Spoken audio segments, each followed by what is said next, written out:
Hello, hello, hello! Good morning, everyone! For today's video is mga dumi sa St. Peregrine kay today is the assessment day of my son kay ipa-enroll na ako siya sa summer class na to. O gyari kami kumain sa Jollibee, mga unay kami kay alas 12 namin nakaabot. O gyari si Kip nag-cellphone. Di allowed na ako siya mag-cellphone kay after few days di na siya ka-cellphone. Kay start na ang iyang summer class. O after sa Jollibee, diri mi ni agi sa Boulevard. Og sa dihang si Kip nagyamar na nakaihion siya. So, mo ni ang lola to the rescue. Shout out to Lula Lilian. Og yadi namin sa St. Peregrine guys. Og ipaing ko na si Kip para i-assist. Og dire gipangutan na siya og iyahang pangalan pero ang iyahang tubag mas kusog pang utot kasi iyahang tingog. Pero at least guys, nakatubag siya ng iyahang pangalan. After ana, kay nagsugod ng iyang assessment, first is gipa-identify siya og mga shapes. There are 10 shapes and so far, 8 ka shapes ang iyahang natubag. O kung dili man galing siya ka tubag, mutan-aw siya sa teacher guys. And then, ilitok the teacher kung ano ng pangalan sa shapes. So, iyahang sundogo ng ilitok the teacher. There guys, murag na feel na akong anak na masipog siya sa teacher.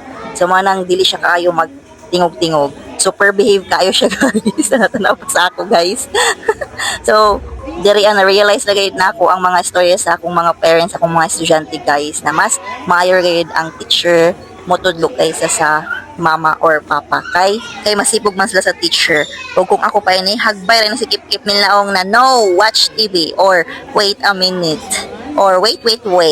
Daghan kayo advertisement guys basta akong magtudlok. After sa shapes guys, gipa-identify na sab siya og colors. Og diri sa yellow guys, naglibog siya kung yellow bang yang ilitok or pangalan ng Spranky na si Simon. Gikulbaan ko diri guys kay abi na ko mga pangalan sa Spranky ang iyang ipanglitok.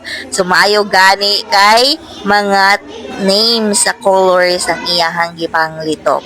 So very good kaayo ang akong baby dira kay tanan colors sa picture iyahang identify. So, good job, Kipri! Huwag diri imbis kay gipakpakan siya sa teacher, nag-appear na hinoon siya sa teacher. So, after sa color, mag-identify na sab siya og numbers.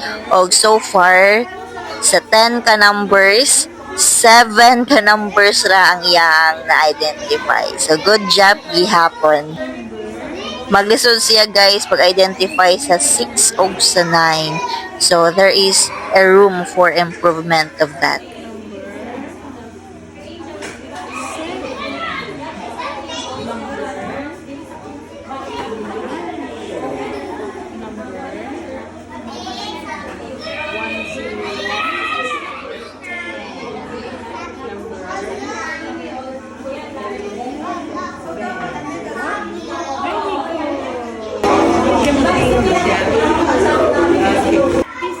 Og after sa number is gipa-identify na sab siya og mga letters.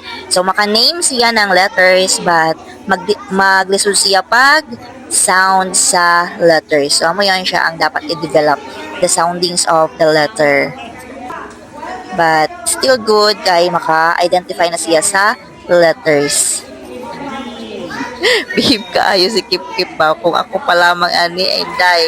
Kay na rin niingon og no, watch TV. After sa pag-identify sa letters is gipa-try siya og suwat og mga shapes. So far nakadraw siya ng circle na shapes. Og yung si teacher maayo kay maybaw na siya kuno mo mughawid ng pen. Maayo jud kay approachable og friendly kayo ang ilahang teacher. So shout out nag-assess kang Kip kaina. Thank you ma'am. After sa assessment ni Kip is gipa-enroll na nako siya for summer class og K1 ang iyahang level. So, amo ni siya kuman after sa iyang assessment, nagduwa na siya na sa sulod. Og maora to. Thank you for listening.